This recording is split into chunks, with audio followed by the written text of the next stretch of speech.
আরও উপস্থিত আছেন মোহাম্মদ মুকুল ইসলাম মিরাজ, সাবেক সাধারণ সম্পাদক ধন্যবাদ বিএনপি, মোহাম্মদ তোফাজ্জল হোসেন বাদল, সাবেক সহসভাপতি ধারা বিএনপি, মোহাম্মদ রশিদউদ্দিন বিএনপি নেতা ধানমন্ডি থানা।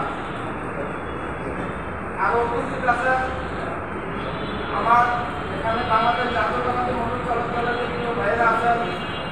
দীর্ঘ বছর ধরে বাংলাদেশ জাতীয়তাবাদী মোটর চালক দলকে শক্তিশালী করার জন্য যে বহুত ত্যাগ, বহুত মহিমা, বহুত স্বীকার করে যে আমাদের চালক দল ভাইয়েরা আছে, আমাদের সেই সেদিন নেতা বাবু ভাই, বাংলাদেশ জাতীয়তাবাদী মোটর চালক দলের প্রতিষ্ঠাতা সভাপতি, আরও আছেন আমাদের সংগ্রামী সাধারণ সম্পাদক সুমন ভাই, আরও উপস্থিত আছেন আমাদের আসাম ভাই সহ চালক দলের অন্যান্য নেতৃবৃন্দ।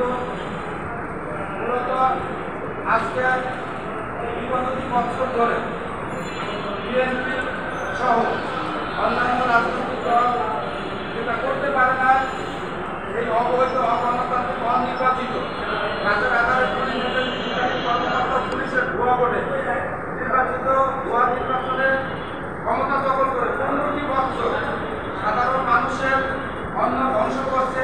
এই স্বৈরাচারী হাসিনা পতন ঘটাইছে।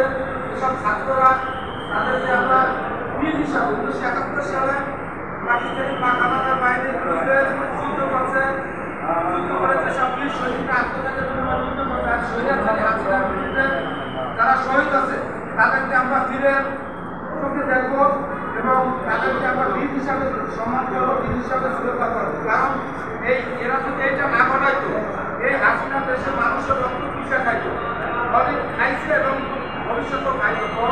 আমরা তাদেরকে